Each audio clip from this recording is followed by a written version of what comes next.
Hello, this is Bridget, and for my first rag basket I'm going to use a modified squaw stitch. It's an Indian rush basket basic term, but this is what the stitches we're going to use. Now, I've cut some contrasting pieces of fabric, and I have some cotton rope here. That's just clothesline rope. It's 1/4-inch clothesline.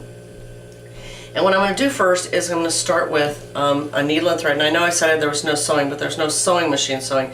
You don't have to do this with sewing. You could glue this, or you could just fight through with it until you got it right by hand and not even stitch anything. But I kind of like to stitch it. So I've stitched the rope to the very beginning of my fabric. Then I'm going to wrap a little bit here. And this is probably the hardest part of the whole basket, is getting the beginning. So I'm just going to wrap it. So I've got maybe a couple inches of wrapped. Then I'm going to take the end, maybe a little bit more here, one more wrap. I'm going to take the end and I'm going to come back onto where I'm wrapping and just tack it again so I've got a little circle in the middle.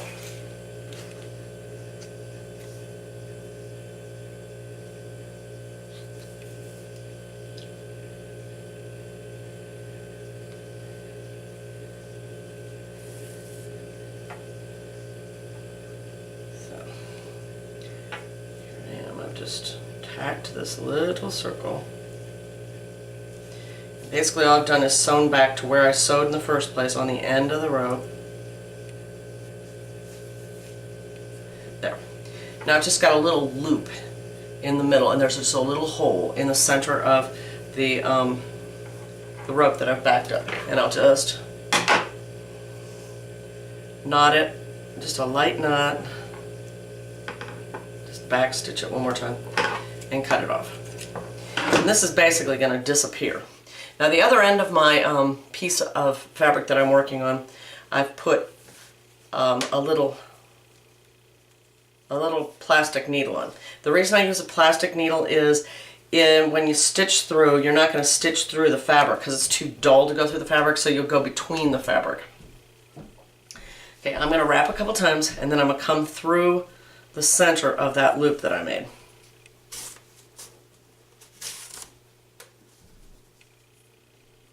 Okay, now you can see I'm forming the center of the bottom of the basket. I'm going to wrap a couple more times. 1, 2. Turn it with the rope a little bit. And I'm coming up through the bottom. Normally I'd sew from the top, but I'm coming through the bottom so that you can actually see what I'm doing. So I'm going to come between two pieces of the fabric and the rope. And I'm going to just come up. Okay.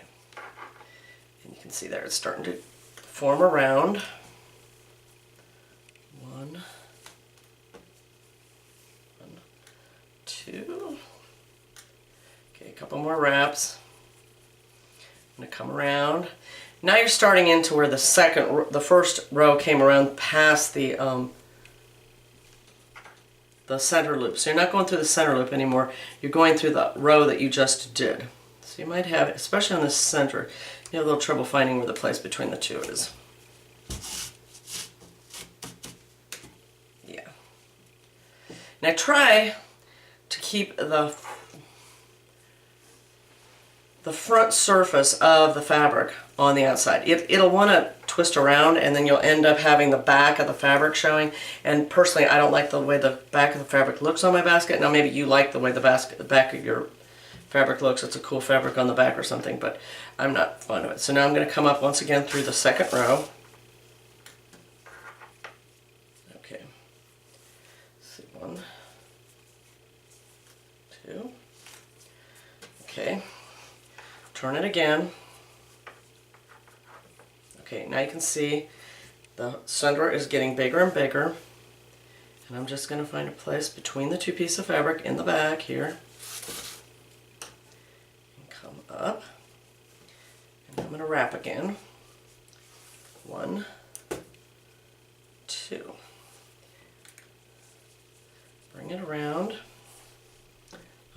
place between the fabric again. Sometimes it's harder than other times. There. Okay. So you can see now I've got about a little bigger than a silver dollar section in the middle here. I'm going to keep doing this until I run out of this fabric, and then I'll show you how to attach the next piece on. Alright, now I've gotten a nice little disc. It's about 2 inches around. And I want to change to another color. I've run out of fabric, or I just wanted to change colors. Doesn't really matter which one I want to do. So you have a couple choices. You could just wrap the fabric around and then wrap the next fabric a couple times. It makes it kind of a lumpy spot, and just start stitching.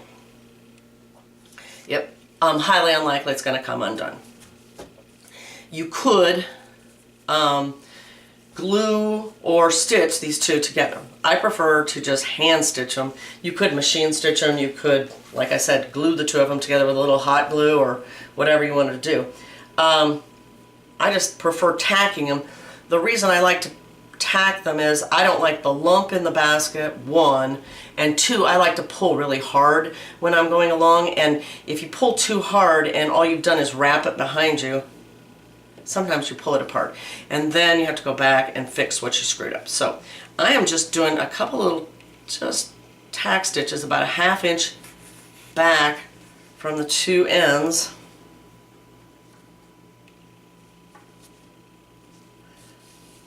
And I'll just knot it by stitching a couple times.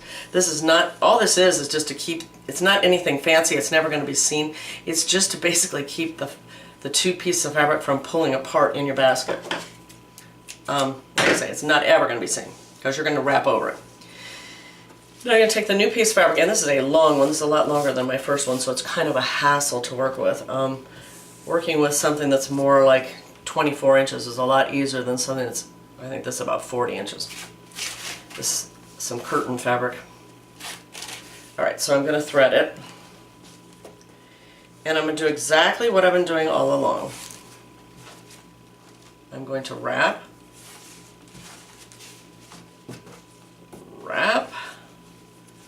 and then come in with my stitch between two different ones. I'm coming from the top this time, so you can't really see. I should flip this over. Hang on one second. I'll do the next one flipped over.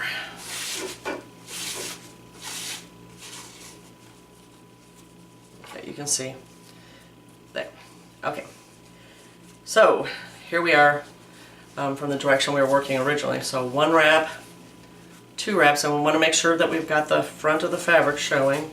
This is a pretty flowered, and it's got a lot of variegation. You won't really see the flowers so much as the variegation in the colors. So here we are from the back. Now I'm going to find a place between the, in that row, let's hope. I'm going to find a place between the two. Pull up. Oh, no, that wasn't between. Okay, we're going to find a place between. There we are.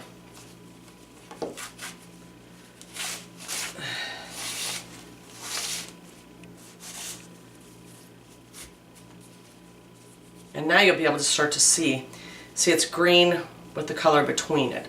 So with the stitches, and then the next time I'll go between those two. So with the variegated color here, you can kind of see a little difference, whereas the green, it was a little hard to see where my stitches were. Okay, I'm going to come up behind here. Like I said, this is unwieldy. I've got a long piece. Okay.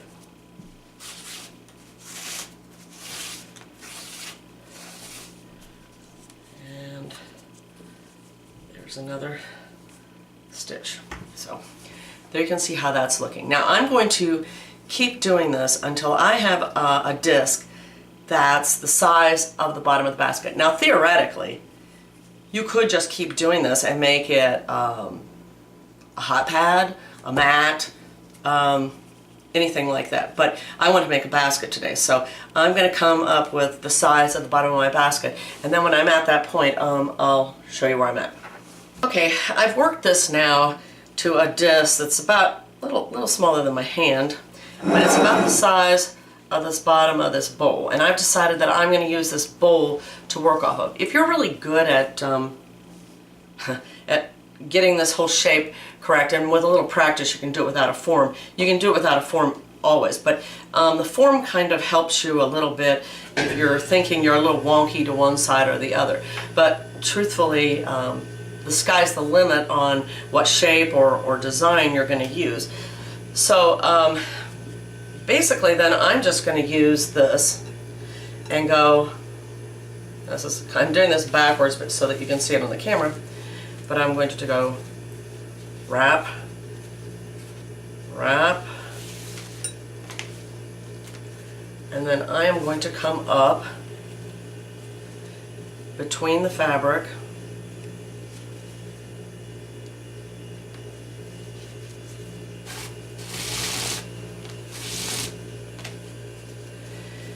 and you can see here, now I'm starting to pull down onto the shape of the bowl.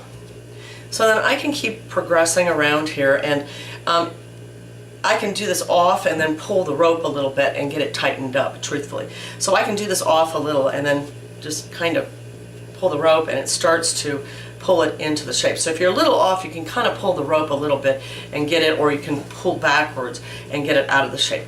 But that's what we're going to do next. We're going to just go down this form as much as possible and keep doing the stitch. Okay, now I've gotten the basket all the way done. Every other row or so, as I didn't do it completely on the bowl. I would do a couple rows in my lap, and then I would push it down on the mold and basically pull the rope around so that it got in a good shape. So it's got a good shape, good form here, and I'm down to just this last little bit here. By the way, you might notice that I did 2 rows of the dark and 2 rows of the light as I went a pattern, and it makes like a checkerboard pattern. So if that was something that you wanted the whole thing to do, if you did 2 rows of one color, then 2 rows of another color, then 2 rows of the other color again, you get this checkerboard pattern that I've got on the top edge. Now I did the top edge in the dark green. I've got a little piece of rope left. I've got a little piece of rope left, and what I'm going to do is I'm going to wrap it, and then I'm going to come here and make a stitch through where it normally would be. Okay, I've got my stitch through. Now the rope's completely covered. I'm going to make a second stitch in that same place. It won't really show, so that I know that the end of the rope is itself secure. Now I'm going to keep stitching over the old rope that was already there in the former row. I'm just going to come through here, and I want to make sure I've got the outside of the material, not the inside of the material showing. And here I'm just going to do one more stitch there. Basically what I'm doing is I'm just over stitching my old stitches just to get the end here nice and secure. So you can see the end is real secure there because I've just over stitched it. And then what I'm going to do is I'm just going to tuck the end through a few rows at the top, and that's not easy. You're going to have to do like one at a time probably. But I just want the end secured inside of here. And so I'm just going to pull it through a couple times.